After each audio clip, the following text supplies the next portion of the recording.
कांग्रेस को 4 की 4 सीटें, भाजपा खाली हाथ। देवभूमि हिमाचल प्रदेश में मंगलवार को धनतेरस के दिन आए उपचुनाव के नतीजों से कांग्रेस की दिवाली हो गई है। बड़ा उलटफेर करते हुए कांग्रेस ने मंडी संसदीय सीट समेत अर्की, जुब्बल, कोटखर, फतेहपुर विधानसभा सीटों पर जीत का चौका लगाया है। पहली बार इतने बड़े उपचुनाव में सत्ता में रहते हुए भाजपा 4 सीटें हार गई है। जुब्बल, कोटखर में तो भाजपा प्रत्याशी नीलम सरेख जमानत तक नहीं बचा पाई है। 2022 में होने वाले विधानसभा चुनाव से पहले सत्ता का सेमीफाइनल माने जा रहे उपचुनाव के नतीजों ने भाजपा नेताओं की बेचैनी बढ़ा दी है। वहीं कांग्रेस को इन नतीजों से संजीवनी मिल गई है। भीतरघात, महंगाई, बेरोजगारी जैसे मुद्दे इतने हावी हो गए कि जगह जगह 68 चुनावी जनसभाएं करने के बावजूद मुख्यमंत्री जयराम ठाकुर गृह लोकसभा क्षेत्र मंडी की सीट को भी नहीं बचा पाए। सभी सीटों पर जीत दर्ज करने के बाद जश्न में डूबी कांग्रेस खूब बांटे लड्डू और फोड़े पटाखे। हिमाचल प्रदेश में उपचुनाव के नतीजे आने पर पूर्व मुख्यमंत्री वीरभद्र सिंह का निजी आवास होली लॉज एक बार फिर से उनके चाहने वालों से गुलजार हुआ। उनके निवास पर लंबे अंतराल के बाद जय घोष लगे। मंडी संसदीय सीट के साथ 3 हलकों में कांग्रेस की शानदार जीत के बाद समर्थकों ने राजा साहब अमर रहे, रानी साहिबा जिंदाबाद और विक्रमादित्य सिंह जिंदाबाद के नारे लगाए। प्रदेश भर में कार्यकर्ताओं ने मिठाइयां बांटकर और पटाखे फोड़कर जीत का जश्न मनाया। मंडी संसदीय सीट के अलावा अर्की, जुब्बल, कोटखर व फतेहपुर विधानसभा में जीत हासिल करने के बाद कांग्रेस कार्यकर्ता जश्न में डूब गए। सुबह से ही मंडी से कांग्रेस की उम्मीदवार प्रतिभा सिंह और शिमला ग्रामीण के विधायक विक्रमादित्य सिंह की धड़कनें तेज होती रही। मंडी का नतीजा आने के बाद ही प्रतिभा सिंह घर से बाहर आई और समर्थकों के बीच पहुंची। यहां उन्होंने सभी का आभार जताया। वहीं प्रदेश कांग्रेस अध्यक्ष कुलदीप सिंह राठौर ने कहा है कि उपचुनाव का सेमीफाइनल जीतकर पार्टी लापरवाह नहीं होगी। अभी से वर्ष 2022 में होने वाले विधानसभा चुनाव के फाइनल की तैयारी शुरू हो गई है। उपचुनाव में 14,852 ने दबाया नोटा, 8 प्रत्याशियों की जमानत हुई जब्त। हिमाचल प्रदेश में उपचुनाव में मतदाताओं ने इनमें से कोई नहीं के बटन को भी जमकर दबाया। कुल 14,852 लोगों ने वर्तमान सियासी विकल्प को नकारते हुए नोटा बटन को दबाकर अपनी असंतुष्टि व्यक्त की। मंडी संसदीय क्षेत्र में तो जीत हार के अंतर से करीब 2 गुना वोट नोटा को मिला और वह तीसरे स्थान पर रहा। कांग्रेस और भाजपा के अलावा तीसरे विकल्पों को नकारते हुए मंडी संसदीय क्षेत्र में रिकॉर्ड नोटा चला। 12,661 लोगों ने सभी राजनीतिक पार्टियों से किनारा किया है, जबकि इस सीट पर जीत हार का अंतर महज 7490 वोट का रहा। सूबे के चुनावी इतिहास में शायद यह पहला मौका होगा जब इतना अधिक नोटा पड़ा है। कांग्रेस भाजपा को छोड़ मैदान में डटे अन्य 4 प्रत्याशियों के कुल वोट भी नोटा से कम हैं। उपचुनाव में कुल 18 प्रत्याशियों में से 8 की जमानत जब्त हो गई। जुब्बल, कोटखर में सत्तारूढ़ भाजपा की नीलम सरेख जमानत बचाने के लिए जरूरी कुल मतदान में से 1/6 मत भी हासिल करने में नाकाम रही और 2,644 वोट पर ही सिमट कर रह गई। वहीं निर्दलीय सुमन कदम को भी 170 वोट ही मिले। अर्की में निर्दलीय जीत राम को नोटा से कम वोट मिले और वह 547 वोट ही हासिल कर सके। फतेहपुर में हिमाचल जन क्रांति पार्टी के पंकज कुमार दर्शी को 375 तो निर्दलीय डॉक्टर अशोक कुमार सोमल को सिर्फ 295 वोट मिले। मंडी में राष्ट्रीय लोक नीति पार्टी की अंबिका श्याम को 3,617, हिमाचल क्रांति पार्टी के मुंशीराम ठाकुर को 1262, निर्दलीय अनिल कुमार को 1119 और सुभाष मोहन स्नेही को 1772 वोट मिले। इन सभी की 10,000 रुपये की जमानत की राशि बचाने के लिए न्यूनतम वोट न मिलने पर जब्त हो गई। रोहतांग समेत ऊंची चोटियों में ताजा हिमपात, साच पास मार्ग बंद।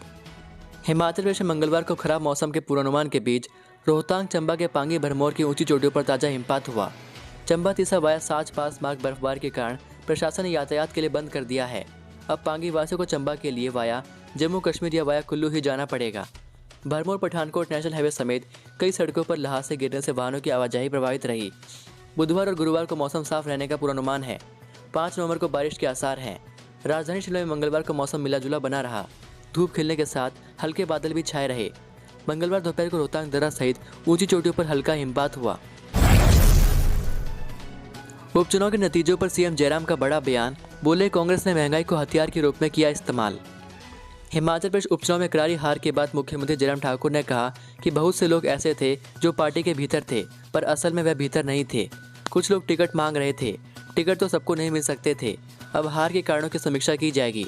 उपचुनाव में कांग्रेस ने महंगाई को बड़े हथियार के रूप में इस्तेमाल किया है। जयराम ठाकुर ने कहा कि महंगाई केवल हिमाचल प्रदेश में ही नहीं बढ़ी, वह कार्यकर्ताओं से चर्चा करेंगी कि कहाँ क्या कमी रह गई है। नोटा हार के मार्जिन से भी ऊपर चला गया है, यह भी सोचने का विषय है। प्रदेश में 4 सीटों पर हुई भाजपा की हार के बाद मुख्यमंत्री ने ओक ओवर शिमला में मीडिया से अनौपचारिक बातचीत में कहा कि जनमत को वह स्वीकार करते हैं। पुलिस कांस्टेबल बनने के लिए दौड़ में बीटेक और एमबीए पास 1,87,000 युवाओं ने किया आवेदन। हिमाचल प्रदेश पुलिस में कांस्टेबल के 1,334 पदों के लिए चल रही भर्ती प्रक्रिया में शामिल होने के लिए बीटेक और एमबीए जैसी प्रोफेशनल डिग्री धारकों ने भी आवेदन किया है। बड़ी संख्या में ऐसे आवेदन आए हैं जिनमें आवेदकों के पास पीजी की डिग्री भी है। 1.5 साल बाद हो रही इस भर्ती में युवाओं का जोर इसलिए भी ज़्यादा है क्योंकि यह अकेली भर्ती होती है जो डायरेक्ट होती है। हालांकि इसमें रिवाइज वेतनमान जरूर 8 साल बाद मिलेगा, लेकिन सुरक्षित नौकरी की वजह से भी युवाओं में इसको लेकर क्रेज़ है।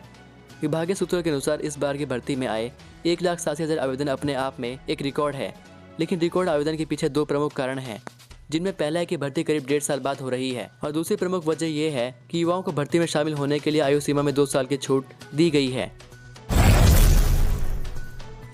561 असिस्टेंट प्रोफेसरों की भर्ती के नियम तैयार, लोक सेवा आयोग की मंजूरी के लिए भेजी फाइल। हिमाचल प्रदेश के डिग्री कॉलेजों में 561 असिस्टेंट प्रोफेसरों की भर्ती के नियम तैयार हो गए हैं। राज्य लोक सेवा आयोग की मंजूरी को शिक्षा विभाग ने फाइल भेज दी है। प्रदेश में चुनाव आचार संहिता हटते ही अगले सप्ताह से 4,000 पदों पर शिक्षक भर्ती रफ्तार पकड़ेगी। इसी कड़ी में बैच वाइज भर्तियों का शेड्यूल जारी होगा। कर्मचारी चयन आयोग हमीरपुर सीधी भर्तियां करने की प्रक्रिया शुरू करेगा। टीजीटी, जेबीटी, शास्त्री, कला और शारीरिक शिक्षकों सहित अन्य श्रेणियों के पद भरे जाने हैं। प्रारंभिक शिक्षा निदेशालय के तहत 2,640 और उच्च शिक्षा निदेशालय के तहत 1,360 पद भरे जाने हैं। जेबीटी, कला और शारीरिक शिक्षकों को पदों को जिलावार भरने के लिए बीते दिनों ही पदों का आवंटन हो चुका है। अब कॉलेजों में असिस्टेंट प्रोफेसर की भर्ती के नियम भी तैयार कर लिए गए हैं। लोक सेवा आयोग से मंजूरी मिलते ही इन पदों पर भर्ती प्रक्रिया शुरू हो जाएगी। राष्ट्रीय जूडो चैंपियनशिप में नूरपुर की बेटी करेगी प्रदेश का प्रतिनिधित्व। चंडीगढ़ में भारतीय जूडो संघ द्वारा नेशनल सब जूनियर और कैडेट जूडो चैंपियनशिप आयोजित की जाएगी। इस चैंपियनशिप में नूरपुर स्पोर्ट्स क्लब के खिलाड़ी एवं कोबड़ा पंचायत के निवासी मधु शर्मा 73 किलोग्राम भार वर्ग में हिमाचल प्रदेश का प्रतिनिधित्व करेंगी। इससे पहले मधु ने 32वीं हिमाचल प्रदेश जूडो चैंपियनशिप शिमला में गोल्ड मेडल जीतकर हिमाचल प्रदेश की नेशनल टीम में अपनी जगह पक्की की थी। हिमाचल में मंगलवार को 4 की गई जान, 168 सैंपल की रिपोर्ट पॉजिटिव। हिमाचल में मंगलवार को फिर 4 लोगों की कोरोना संक्रमण से मौत हुई है। स्वास्थ्य विभाग की रिपोर्ट के अनुसार प्रदेश में 168 लोग कोरोना संक्रमित पाए गए हैं। इसके साथ ही मंगलवार को ठीक होने वालों का आंकड़ा 233 पहुंच गया है। हिमाचल में भी 1,796 एक्टिव केस मौजूद हैं। सबसे अधिक मामले कांगड़ा जिला में सामने आए हैं। कांगड़ा जिले में 67 लोग कोरोना पॉजिटिव पाए गए हैं।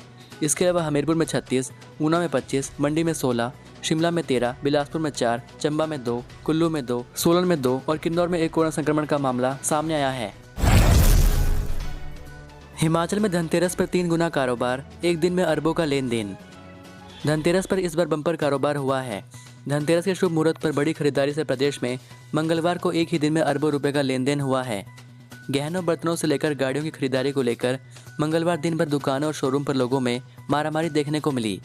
कारोबारियों के अनुसार बीते साल कोरोना के चलते धनतेरस पर कारोबार मंदा था। इससे पहले 2019 में धनतेरस पर कारोबार चमका था, लेकिन इस बार 2019 से भी 3 गुना से भी ज़्यादा कारोबार हुआ है। कोरोना काल में त्योहारी सीजन पर पहली बार बंदिशें हटी हैं, जिससे बाजार में रौनक लौटी है। इसी के साथ यदि आपको ये वीडियो पसंद आई हो तो वीडियो को लाइक ज़रूर करें और चैनल पर नए हैं तो चैनल को प्लीज़ सब्सक्राइब ज़रूर कर लें। चलिए मिलता हूँ आपको अगली वीडियो में, तब तक के लिए जय हिंद, जय भारत।